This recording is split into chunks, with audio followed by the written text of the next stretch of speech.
right, guys, welcome to Omni Athlete. If you guys are here, you believe, like we do, that sport is a vehicle for elevating consciousness. But you know that elevating consciousness through sport only matters if it helps you actually achieve better performance when you compete. We created this show to uncover why and how the world's highest achieving mind, body, and spirit competitors have used the principles of sport, energy, and consciousness to unlock peak performance so that you can escalate your performance and realize the experience that's waiting for you when you do. Okay, so today's guest is a three-time Mr. Olympia and Mr. Universe winner, one of only 3 men to have beaten Arnold Schwarzenegger in a bodybuilding contest, and a prolific author. But to view this man as merely a bodybuilder would be to grossly underestimate the depth of emotional, mental, and spiritual self-awareness he has meticulously cultivated.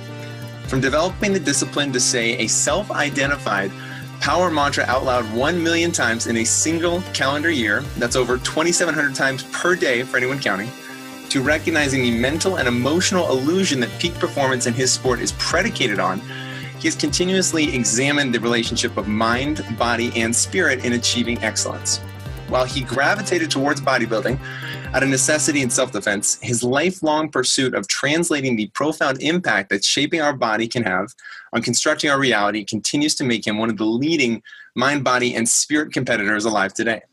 From a humble and shy northeastern Pennsylvania kid to being on the cover of Muscle and Fitness for the best physique ever, please help me welcome to the show the man who's championed the place of bodybuilding as the yoga of the West, Frank Zane. Welcome to the show, Frank. Thank you, Josh. I hope I can live up to all of that. Let's have some fun. There's so many places we could start, but one thing that really strikes me as I listen and watch what you've done is the power and the art and discipline needed to shape the identity that you've shaped. And I wonder if we can start from an athletic perspective. How does identity play a role in performance, and how do athletes shape an identity that will allow them to achieve what they want to achieve? Well, I think it starts out, you might call it looking. Because, when I started this at 14, I didn't know where to go with it. I just know that this really felt good to me. At that age, I sort of discovered things that I would do the rest of my life. It was bodybuilding, it was archery, it was meditation and yoga, and it was music, mainly playing harmonica. And I've done all those ever since on a continuous basis, some more than others. And over the process of doing that, I learned. I met people at the right time. I've learned from that and took that, and I just kept doing it. That's the thing, is I persevered. And I think if there's one word that characterizes me, it's perseverance, because I do things forever. I don't quit. I just keep doing it. I mean, I guess, if people say, well, why don't you move on to something else? Why don't you grow up and stop with my programs here, my Zane Experience programs I've been doing since, 1980. And that's what I like to do. I was trained as a teacher, and it's very natural for me to do this. So let me ask you, Frank, what role does a teacher play in helping athletes, especially when we talk about youth and just younger athletes in general? What role does that teacher play in helping shape for them a path that's going to lead them to success, and not necessarily create or impede some of the emotional and mental self-awareness that they're going to need to develop? Well, I think the main thing that I've done is basically set an example, succeed. I mean, we have a formula, we call it the bodybuilding equation. And basically the bodybuilding equation is those elements that it's exercise, attitude, recuperation, and nutrition. Those things, you have to pay strict attention to them and do them to the best of your ability. And when you do, you get a magical result. And that's what I've always done, is basically do my homework, do everything that's necessary, and also develop an awareness of what I look like. Now, that's a key point right there. In bodybuilding, you have to learn what you look like. But, that's what I discovered. Nobody ever does. Nobody does that. I go into a competition, and everybody else is relying on things like what they weigh and what their body fat percentage is and what they measure, on and on and on. These are just numbers. They're not the thing in itself. They don't, when you go in a contest, they don't ask you for numbers. They look at you. So I figured, why not just focus on that? Why not just focus on what you look like, period? Okay, and I did. I took thousands and thousands of photos, and I learned what I look like from every angle. And I kept track of that. I have records of those photos over time ever since I started. And you know, that's in my new book. I've been working on this new book called, here it is. This is just a mock-up. It's called The Zane of Bodybuilding. Now it's even more pages. It's 536 pages. It's pretty much everything I've ever written about bodybuilding organized into one book that is all about the training, all about the nutrition, all about the motivation, and full of bodybuilding metaphors. And, you know, I've been going through this, and I'm getting inspired just reading what I wrote years ago. You know, and more currently, it's meant to be that. It's basically a reference manual for inspiration and ongoing training. It's the only book actually that takes you through 3 months of training. It tells you what to do every day for 3 months. There are no other books like that tell you exactly what to do. So it gives you all the information, the theory, and pictures. Must be 400 photos in that book. So 500 pages. So it's going to be, I think it's going to be a great seller. No, and I think having a roadmap is so critical for athletes, right? And you know, I've heard you mention a couple of times. Yeah. You know, well, as they say, the map is not the territory, and it's not. I mean, you have to forge your own way and find your own territory, make your own map. But this is the guide. Mm-hmm. You know, this basically shows you. Since I was able to do it, it's possible to do it. You know, a lot of people ask me this question. They say, do you think it's possible for me to do? You know, how am I supposed to know? You know, crystal ball, I left it somewhere else. I can't look at it. But the thing is that other people have done it. And if somebody else has done it, why isn't it possible for you to do it? And I think that's the first step, is you have to believe that. And how do you believe something? You get proof. I was able to believe it because I had proof. I saw the photos. You know, otherwise you're just imagining, you know, wishful thinking.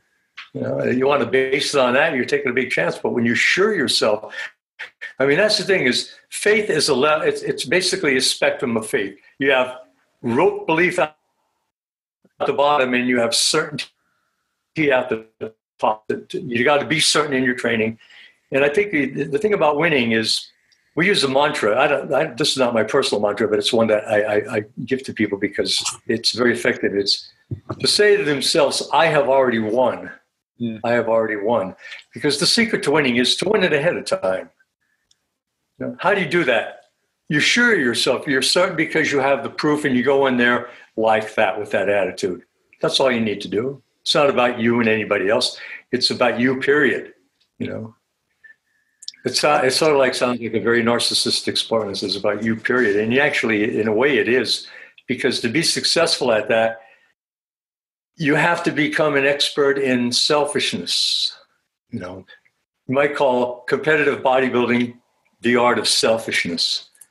I have a better name for it: bodybuilding as character armor.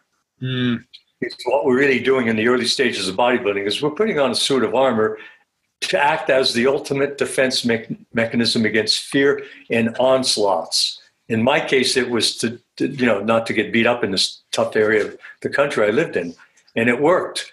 You know, I scared people away with the muscles. I actually never had to fight after I built myself up. It just, the appearance of it, the illusion of it, you know. And basically, you might say that bodybuilding is the art of illusion. It's basically showing, if you can make people see more than what's there, that's the key. How is that possible? Well, when you attend to all the details, it becomes doable, and that's what I discovered. So you persist. Yeah, and what I hear so much too, Frank, in the way that you speak is, and you've mentioned this before, the power of language, right? Both in what we verbalize out loud, and also in self-talk. And so when we talk about constructing that armor, I think there's a lot of athletes right now, and coaches true, that unfortunately may feed this, that athletes are not being necessarily coached in the power of both mental and internal self-talk, and actually what happens when they vocalize that self-talk and the impact it can have on their performance. So talk a little bit about your evolution in learning to recognize both the power of that self-talk, and then also how that can affect the reality that you're shaping by shaping your body and bringing those in alignment. Well, I could give you quotes on this, but basically what it all amounts to is that basically what we think about is our reality. It becomes real for us. And that's how it all starts.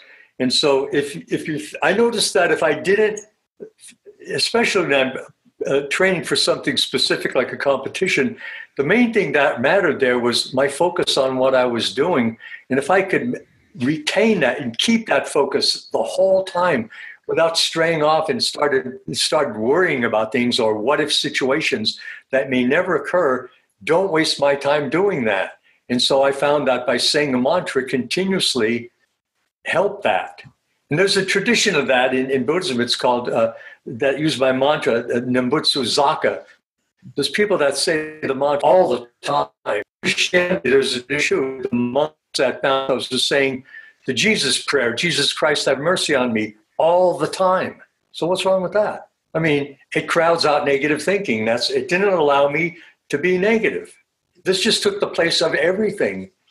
And when it didn't, my mind would just stop and not think about anything, which was great too. So I think the main thing with this is just clearing out negativity and not indulging in it. And then there's other things too, like the way you talk. And I found this out long ago, is basically one of the things I do is I avoid negative body metaphors.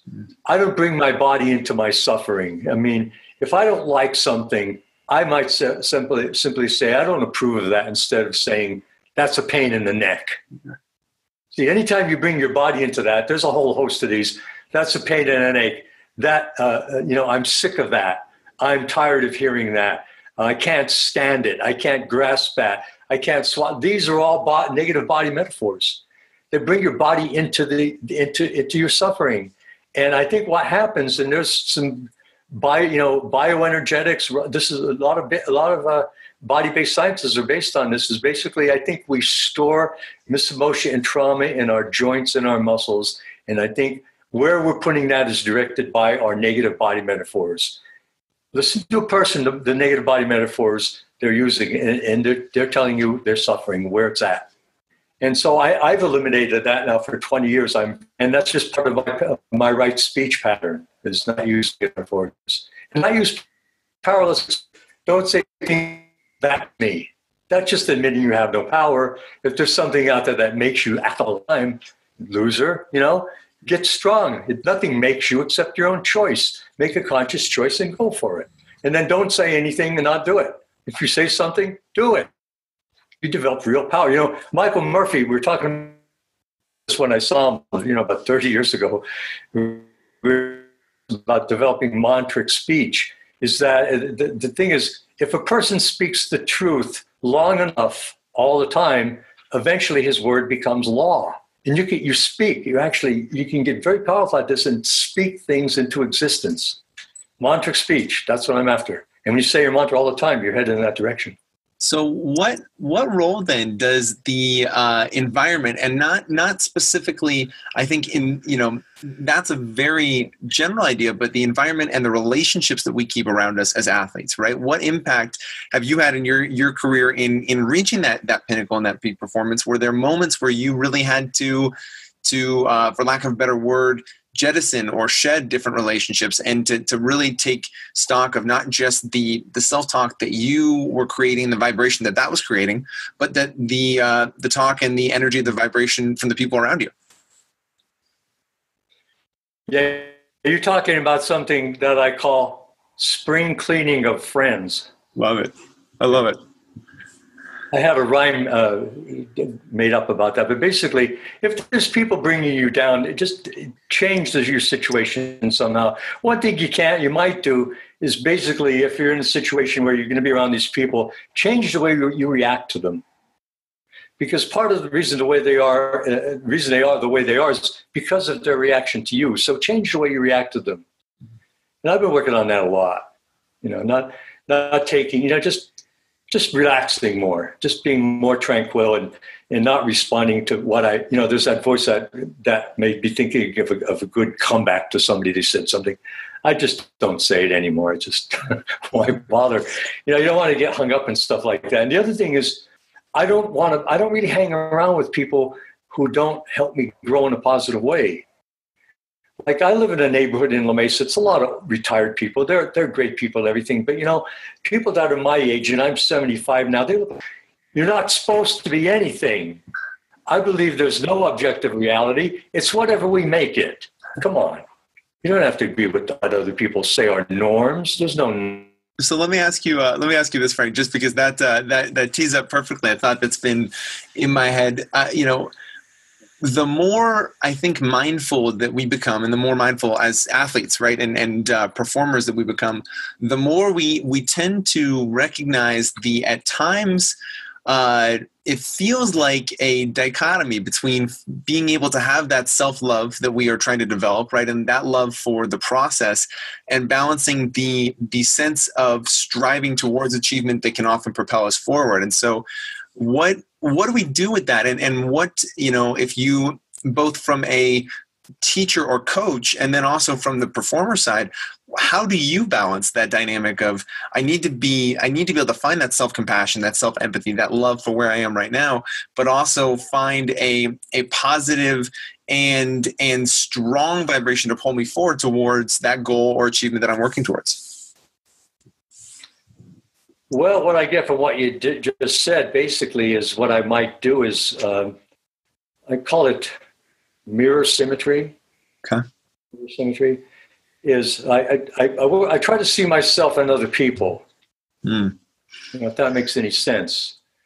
Because basically what I'm seeing in the other person is my own projection of my own belief system. And if it doesn't fit, basically I have nothing to relate to that person. But in order to have some kind of communication, I have to have some kind of reality. And that reality is what we have in common. So whatever I can see as myself and other people, it will work. And I think that's really the basis. I think that everybody is looking for themselves and other people. That's how we get along. It's that those common traits we see in others that we agree with. If we didn't see that, there would be no agreement. And I think and all this is illustrated for me in bodybuilding, the whole judging process.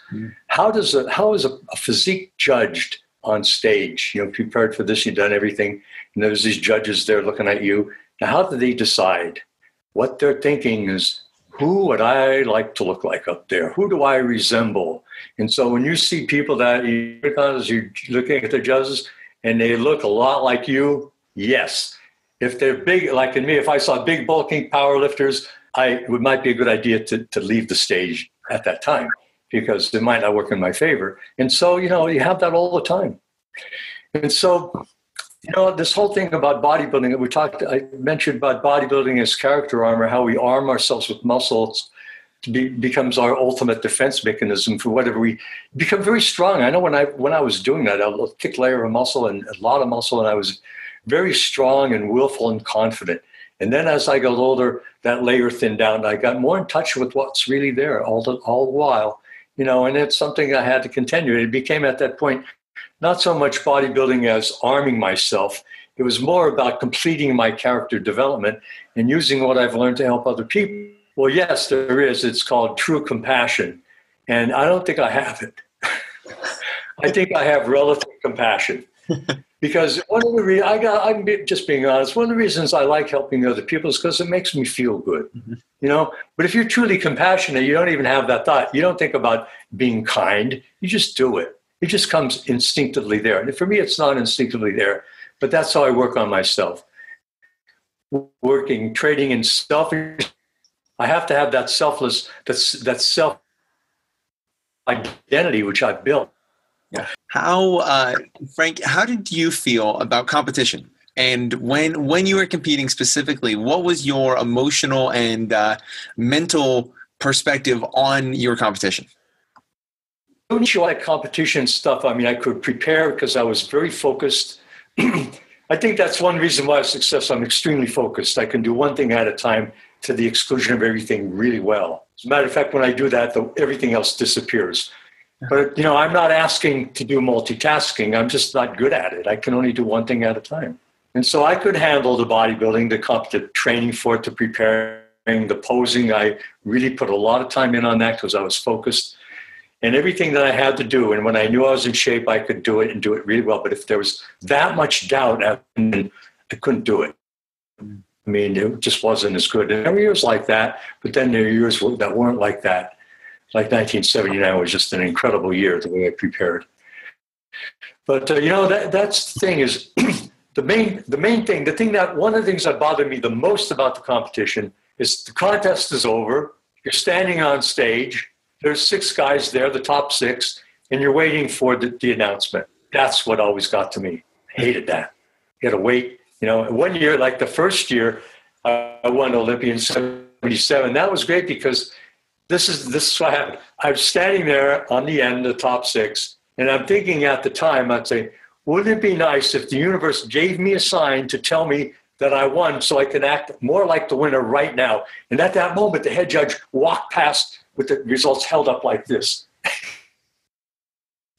I saw Zane won, and then they announced the winner first. They didn't go sweating it out. That was very close. In 79, it was close, but, it really wasn't because I was so sure. My preparation, I had a house in Palm Springs that was really a gym in 1979. Any training facilities there then. I just went there for fun. And I meditated the whole month there by myself. And I trained and meditated and drift to negative situations.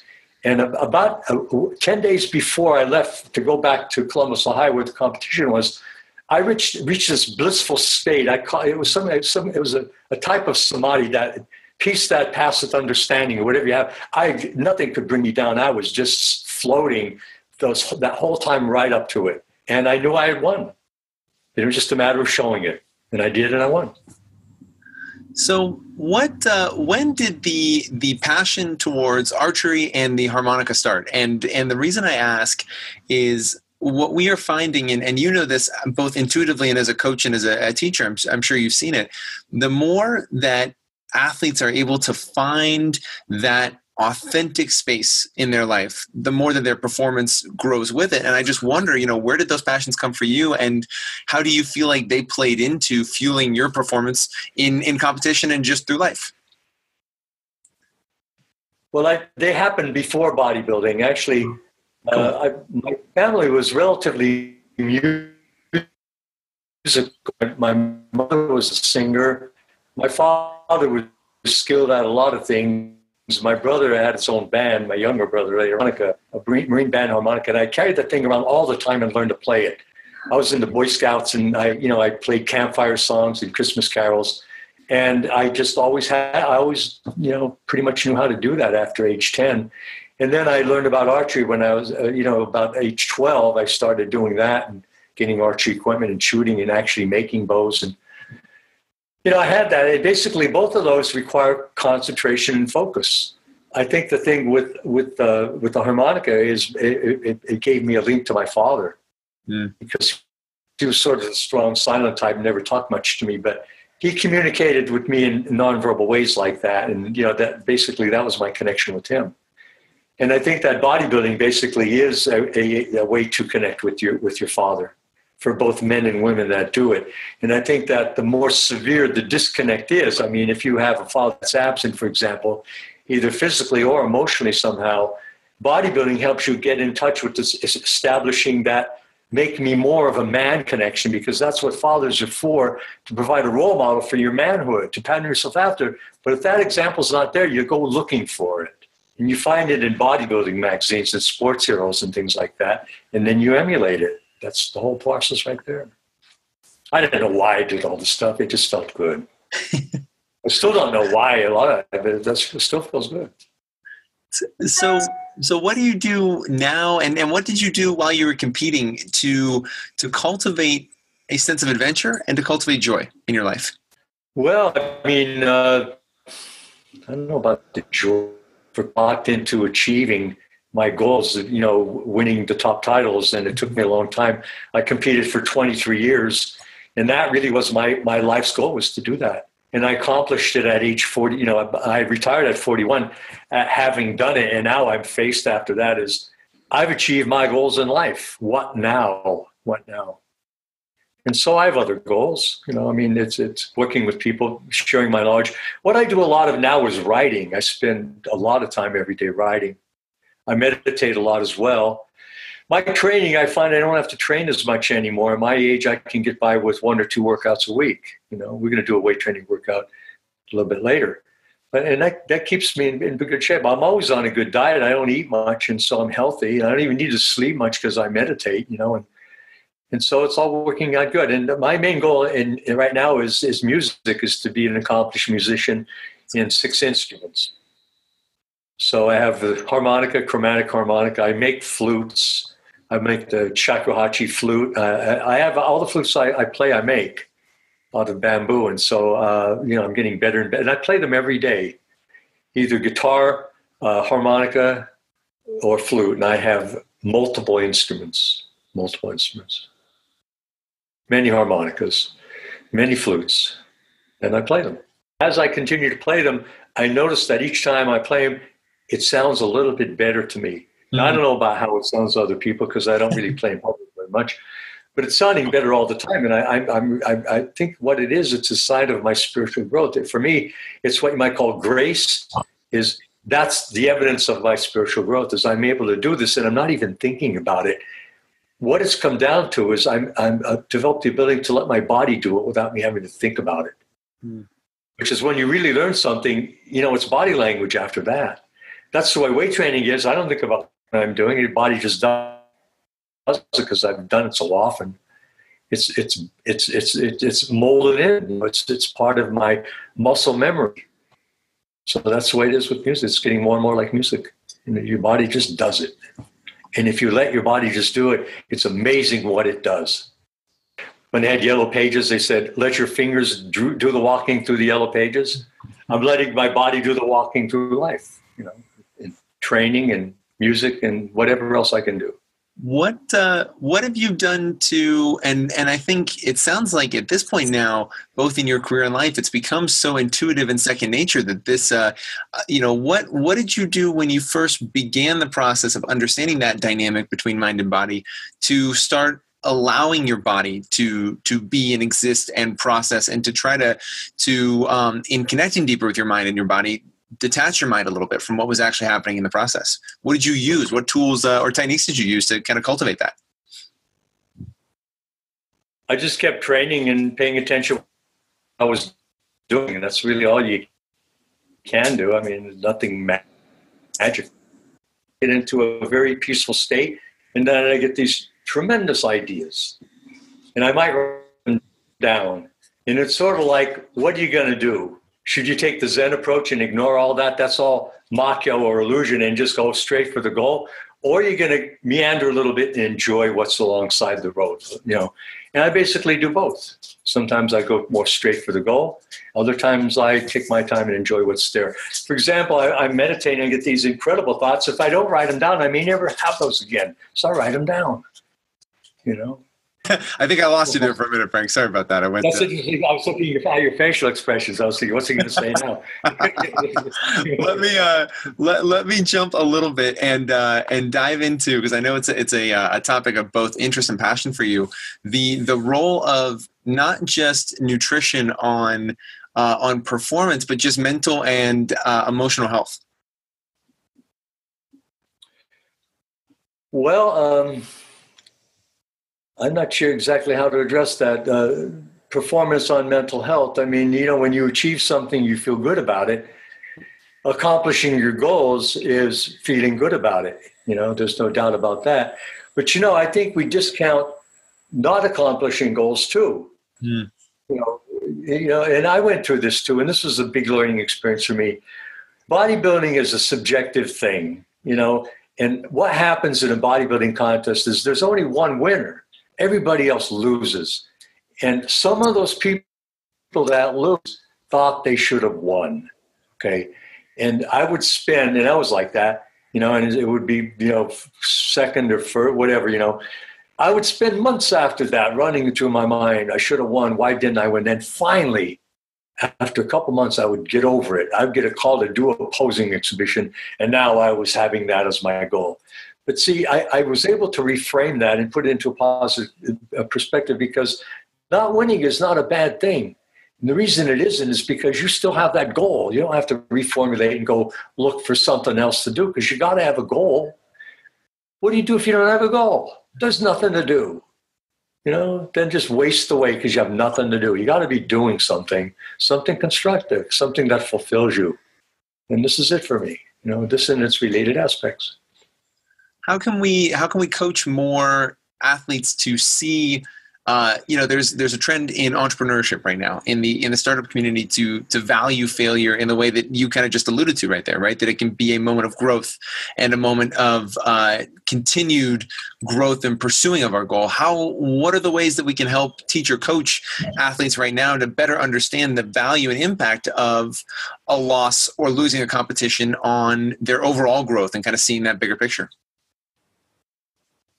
Michelangelo put it really well when they asked him, how do you do sculpture? And so I mentioned the statue of David, and he says, it's simple. I'll chisel away what didn't work. You learn what didn't work, and then you don't do it anymore. You get rid of it. And that's the value. You have to make mistakes. I believe in Harlow's error factor theory. Harry Harlow observed chimps in their natural environment. He observed how they learned. The way they learned is they discarded what didn't work. They tried behavior, it didn't work, they stopped doing it. That's all you got to do. Just find out what doesn't work. It's like that in your training too. You find out what exercises work best for you. You might go into a gym of all this fancy stuff. Not all of it's going to feel good to you. You have to find what does and make it your own.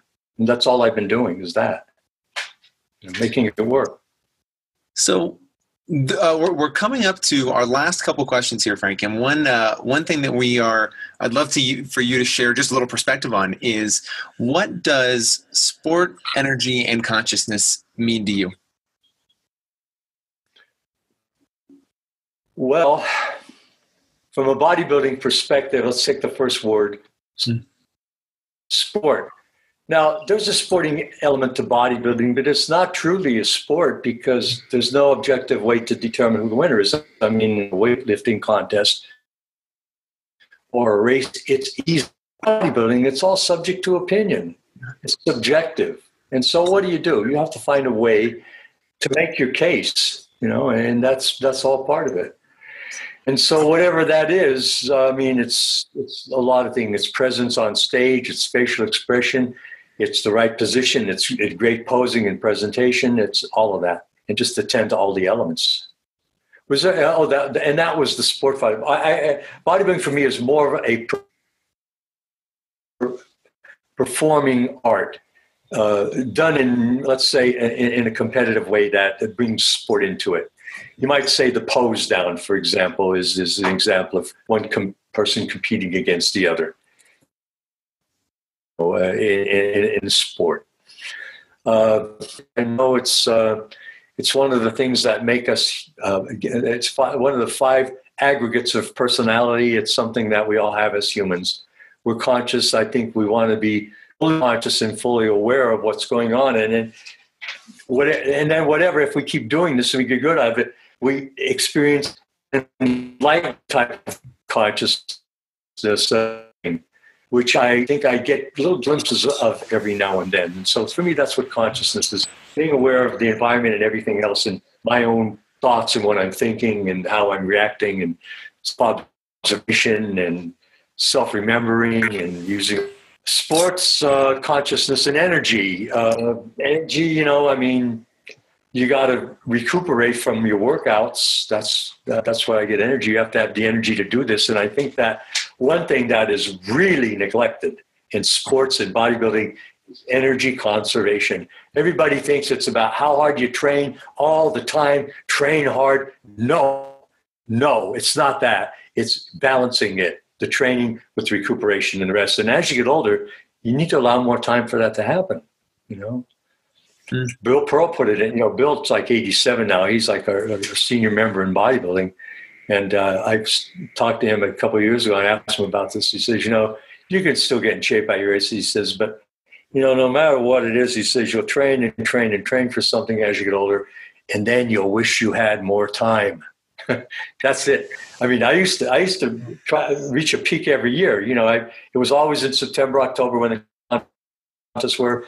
And then as I got older, I was still reaching a peak, but it was now early December. And then sometimes not at all. Lately I've been actually still trying to do that, but I've had the misfortune of having some surgeries and injuries and things I've been more or less doing perfect for. And in the process, still handling what training I can do. So, it's a part of actually being mature enough to handle setbacks as well and layoffs.